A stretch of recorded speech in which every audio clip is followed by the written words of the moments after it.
ಕೆಲವೇ ಕ್ಷಣಗಳಲ್ಲಿ ಕೋರ್ಟ್ಗೆ ಆರೋಪಿಗಳನ್ನ ಹಾಜರು ಮಾಡ್ತಾರೆ, ಆರೋಪಿಗಳನ್ನ ಕರೆತರ್ತಾರೆ. ಠಾಣೆಯ ಬಳಿ ಈಗ ಜಮಾಯಿಸಿದ್ದಾರೆ ದರ್ಶನ್ ಅಭಿಮಾನಿಗಳು. ಲಾಠಿಯನ್ನ ಹಿಡಿದು ಪೊಲೀಸರು ದರ್ಶನ್ ಅಭಿಮಾನಿಗಳನ್ನ ಓಡಿಸ್ತಾ ಇರುವಂತಹ ವಿಜುವಲ್ಸ್ ಅನ್ನ ನೀವು ಗಮನಿಸ್ತಾ ಇದ್ದೀರಿ.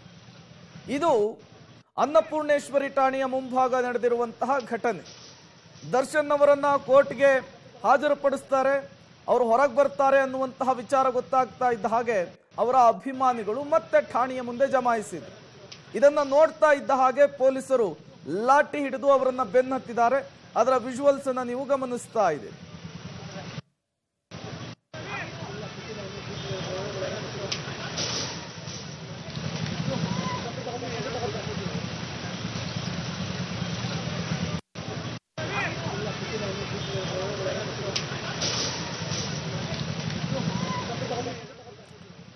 ಮರ್ಡರ್ ಕೇಸ್ನ ಪ್ರಮುಖ ಆರೋಪಿಯಾಗಿರುವಂತಹ ದರ್ಶನ್ ಅವರನ್ನ ನೋಡ್ಲಿಕ್ಕೆ ಅವರ ಅಭಿಮಾನಿಗಳು ಇವತ್ತು ಕೂಡ ಠಾಣೆಯ ಮುಂದೆ ಜಮಾಯಿಸಿದ್ರು. ಹೆಚ್ಚಿನ ಸಂಖ್ಯೆಯ ಅಭಿಮಾನಿಗಳು ಜಮಾಯಿಸ್ತಾ ಇದ್ದ ಹಾಗೆ ಪೊಲೀಸರು ಅವರನ್ನ ಚದುರಿಸುವಂತಹ ಕೆಲಸವನ್ನ ಮಾಡಿದ್ದಾರೆ. ಪೊಲೀಸರನ್ನ ನೋಡ್ತಾ ಇದ್ದ ಹಾಗೆ ದರ್ಶನ್ ಅಭಿಮಾನಿಗಳು ಅಲ್ಲಿಂದ ಕಾಲ್ಕಿತ್ತಿದ್ದಾರೆ. ಇನ್ನೇನು ಕೆಲವು ಕ್ಷಣಗಳಲ್ಲಿ ದರ್ಶನ್ ಸೇರಿ 17 ಜನ ಮರ್ಡರ್ ಆರೋಪಿಗಳನ್ನ ನ್ಯಾಯಾಲಯದ ಎದುರಿಗೆ ಹಾಜರುಪಡಿಸ್ತಾರೆ, ನ್ಯಾಯಾಧೀಶರ ಎದುರು ಪ್ರೆಸೆಂಟ್ ಮಾಡ್ತಾರೆ. ಇನ್ನೇನು ಕೆಲವೇ ಕ್ಷಣಗಳಲ್ಲಿ ಅವರ ಭವಿಷ್ಯ ನಿರ್ಧಾರವಾಗುತ್ತೆ. ಅದಕ್ಕೂ ಮೊದಲು ನಡೆದಂತಹ ಬೆಳವಣಿಗೆಗಳಿದು. ಅವರ ಅಭಿಮಾನಿಗಳು ದರ್ಶನ್ ಅವರನ್ನ ನೋಡಬೇಕು ಅನ್ನುವಂತಹ ವಿಚಾರಕ್ಕೆ ಇವತ್ತು ಠಾಣೆಯ ಮುಂದೆ ಮತ್ತೆ ಜಮಾಯಿಸಿದ್ರು. ಮತ್ತಷ್ಟು ಡೀಟೇಲ್ಸ್ ಅನ್ನು ಕೊಡ್ತಾರೆ ಉಮೇಶ್, ನೇರ ಸಂಪರ್ಕದಲ್ಲಿ ಜಾಯಿನ್ ಆಗಿದ್ದಾರೆ. ಉಮೇಶ್, ಏನೆಲ್ಲ ಆಗ್ತಾ ಇದೆ ಬೆಳವಣಿಗೆಗಳಲ್ಲಿ ಅಂತ? ಪ್ರೇಮ್, ಇನ್ನೇನು ಕೆಲವೇ ಕ್ಷಣಗಳಲ್ಲಿ ರೇಣುಕಾಸ್ವಾಮಿ ಕೊಲೆ ಪ್ರಕರಣದ ಎಲ್ಲ ಆರೋಪಿಗಳನ್ನು ಕೂಡ ಕೋರ್ಟ್ಗೆ ಕರೆದೊಯ್ಯೋದಕ್ಕೆ ಪೊಲೀಸ್ ಠಾಣೆ, ಅನ್ನಪೂರ್ಣೇಶ್ವರಿ ಪೊಲೀಸ್ ಠಾಣೆ ಬಳಿ ಎಲ್ಲ ಸಿದ್ಧತೆಗಳು ಕೂಡ ಮಾಡ್ಕೊಂಡಿರುವಂತದ್ದು. ಇವತ್ತು ದರ್ಶನ್ ಅವರನ್ನ ಕೋರ್ಟ್ಗೆ ಕರ್ಕೊಂಡು ಹೋಗ್ತಾರ ಅನ್ನೋ ನಿಟ್ಟಿನಲ್ಲಿ ಸಾಕಷ್ಟು ಸಂಖ್ಯೆಯಲ್ಲಿ ಅಭಿಮಾನಿಗಳು ಕೂಡ ಸ್ಟೇಷನ್ ಮುಂಭಾಗದಲ್ಲಿ ಬಂದಿದ್ರು. ಈಗಷ್ಟೇ ಕಳೆದ 15 ನಿಮಿಷಗಳಲ್ಲಿ 2 ಬಾರಿ ಅವರನ್ನ ಅಲ್ಲಿಂದ ಚದುರಿಸುವಂತ ಕೆಲಸ ಮಾಡ್ತಾ ಇರುವಂತದ್ದು ಪೊಲೀಸರು. ಆದ್ರೂ ಕೂಡ ಬೇರೆ ಬೇರೆ ಗುಂಪುಗಳಾಗಿ ಇಲ್ಲಿ ಬಂದು ಅಲ್ಲಿ ದರ್ಶನ್ ಪರ ಘೋಷಣೆಗಳು ಕೂಗೋದಕ್ಕೆ ಕೂಡ ಅವರ ಅಭಿಮಾನಿಗಳು ಪ್ರಯತ್ನ ಪಡ್ತಾ ಇರುವಂತದ್ದು. ಮತ್ತೊಂದು ಕಡೆ ಮಾಧ್ಯಮಗಳ ಕಣ್ತಪ್ಪಿಸಿ ಇವನು ಎಲ್ಲ ಆರೋಪಿಗಳನ್ನು ಕೂಡ ಕರ್ಕೊಂಡು ಹೋಗೋದಕ್ಕೆ ಬೇಕಾದಂತ ಸಿದ್ಧತೆಗಳು, ಅಂದ್ರೆ ಪೊಲೀಸ್ ಠಾಣಾ ಒಳಭಾಗದಲ್ಲಿ 3 ಪೊಲೀಸ್ ಜೀಪ್ಗಳು, ಅದಕ್ಕೆ ಅಡ್ಡಲಾಗಿ ಒಂದು ಮಿನಿ ವಾಹನ ಕೂಡ ಅಡ್ಡಾಗಿ ನಿಲ್ಸ್ಕೊಂಡಿರುವಂತದ್ದು.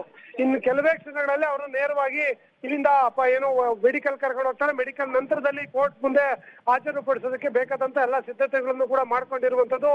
ಬಹುತೇಕ ಆರೋಪಿಗಳನ್ನ ಇವತ್ತು ನ್ಯಾಯಾಂಗ ಬಂಧನಕ್ಕೆ ಕೊಡುವ ಸಾಧ್ಯತೆ ಹೆಚ್ಚಾಗಿ ಇರುವಂತದ್ದು. ಪೊಲೀಸ್ ಅಧಿಕಾರಿಗಳು ಕೂಡ ಅದಕ್ಕೆ ಬೇಕಾದಂತ ಎಲ್ಲ ತಯಾರಿಗಳನ್ನು ಕೂಡ ಸದ್ಯಕ್ಕೆ ಈಗ ಮಾಡ್ಕೊಂಡಿರುವಂತದ್ದು. ಪ್ರೇಮ್, ಉಮೇಶ್, ಎಷ್ಟು ಗಂಟೆಗೆ ಪ್ರೆಸೆಂಟ್ ಮಾಡಬಹುದು ಅಂತ ಹೇಳಿ ಈ 17 ಜನ ಆರೋಪಿಗಳನ್ನು ಕೂಡ ನ್ಯಾಯಾಲಯ? ಪ್ರೇಮ್, ಈಗ ನ್ಯಾಯಾಲಯ ಸುಮಾರು 5 ಗಂಟೆ 5:15 ತನಕ ಓಪನ್ ಇರುತ್ತೆ. ಆದ್ರೆ ಅಷ್ಟೊತ್ತಿಗೆ ಕರ್ಕೊಂಡು ಹೋಗಕ್ ಆಗೋದಿಲ್ಲ. ಇನ್ನು ಕೇವಲ 1.5 ಗಂಟೆಗಳು ಮಾತ್ರ ಈ ಪೊಲೀಸರಿಗೆ ಅವಕಾಶ ಇರುವಂತದ್ದು. ಇನ್ನು ಕೂಡ ಇಲ್ಲಿಂದ ಹೊರಟ್ರೆ ಬೋರಿಂಗ್ ಆಸ್ಪತ್ರೆಗೆ ಹೋಗೋದಕ್ಕೆ ಒಂದು ಅರ್ಧ ಗಂಟೆ ಆಗ್ಬೇಕಾಗುತ್ತೆ.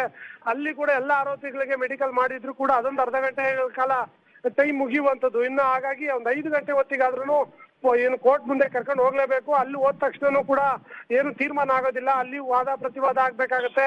ಆ ಸಂದರ್ಭದಲ್ಲಿ ಒಂದಷ್ಟು ಟೈಮ್ ಹಿಡಿಯುತ್ತೆ. ಹಾಗಾಗಿ ಈಗ ಈ ತಕ್ಷಣಕ್ಕೆ ಕರ್ಕೊಂಡು ಹೊರಟ್ರೇನೆ ಅವರು ಕರೆಕ್ಟ್ ಟೈಮ್ಗೆ ಕೋರ್ಟ್ಗೆ ಕರ್ಕೊಂಡು ಹೋಗಕ್ಕಾಗೋದು ಅಂತ. ಹಾಗಾಗಿ ಅದಕ್ಕೆ ಬೇಕಾದಂತ ಸಿದ್ಧತೆ ಮಾಡ್ಕೊಂಡಿರುವಂತದ್ದು. ಒಂದು ವೇಳೆ ಲೇಟ್ ಗೀಟ್ ಆದ್ರೆ ಲಾಸ್ಟ್ ಟೈಮ್ ಕೋರ್ಟ್ ಪರ್ಮಿಷನ್ ತೆಗೆದುಕೊಂಡು 6 ಗಂಟೆ 6:15ಗೆಲ್ಲ ಪ್ರೊಡ್ಯೂಸ್ ಮಾಡಿದ್ರು. ಆ ರೀತಿಯಾಗಿ ಏನಾದ್ರು ವಿಶೇಷವಾಗಿ ಅನುಮತಿ ಪಡೆದಿದ್ದಾರ ಅನ್ನೋದು ಕೂಡ ಕಾದ್ ನೋಡ್ಬೇಕಾಗಿದೆ. ಇಲ್ಲಿನ ಸದ್ಯದ ಪರಿಸ್ಥಿತಿ ಪ್ರಕಾರ ಇನ್ನೇನು 5-10 ನಿಮಿಷಗಳಲ್ಲಿ ಇಲ್ಲಿಂದ ಹೊರಡುವ ಸಾಧ್ಯತೆ ಹೆಚ್ಚಾಗಿ ಕಾಣ್ತಾ ಇರುವಂತದ್ದು. Prem, okay, thank you Umesh ತಮ್ಮೆಲ್ಲ ಮಾಹಿತಿಗಾಗಿ. ಇನ್ನೇನು ಕೆಲವೇ ಕ್ಷಣಗಳಲ್ಲಿ ದರ್ಶನ್ ಸೇರಿ 17 ಜನ ಆರೋಪಿಗಳನ್ನ ನ್ಯಾಯಾಧೀಶರ ಎದುರು ಪ್ರೆಸೆಂಟ್ ಮಾಡ್ತಾರೆ. ಅಲ್ಲಿ ಅವರಿಗೆ ಪೊಲೀಸ್ ಕಸ್ಟಡಿನೇ ಮುಂದುವರಿಯುತ್ತಾ ಅಥವಾ ನ್ಯಾಯಾಂಗ ಬಂಧನಕ್ಕೆ ವಿಧಿಸ್ತಾರಾ ಅನ್ನೋದು ಇನ್ನೇನು ಕೆಲವೇ ಕ್ಷಣಗಳಲ್ಲಿ ಗೊತ್ತಾಗಲಿದೆ. ಒಂದು ಸುದೀರ್ಘವಾದಂತಹ ವಾದ ಪ್ರತಿವಾದ ಸಹಜವಾಗಿ ಅಲ್ಲಿ ನಡೆಯುವಂತಹ ಸಾಧ್ಯತೆ ಇರುತ್ತೆ. ಒಂದು ವೇಳೆ ಜುಡಿಷಿಯಲ್ ಕಸ್ಟಡಿಗೆ ಕೊಡಿಸಿದ್ದೇ ಆದರೆ ಅದು ದರ್ಶನ್ ವಕೀಲರ ಮೊದಲ ಗೆಲುವಾಗಿರುತ್ತೆ. ಅದಾದ ಮೇಲೆ ಬೇಲ್ಗೂ ಕೂಡ ಅಪ್ಲೈ ಮಾಡುವಂತಹ ಸಾಧ್ಯತೆ ಇರುತ್ತೆ ಅವರ ಕಡೆ ವಕೀಲರು.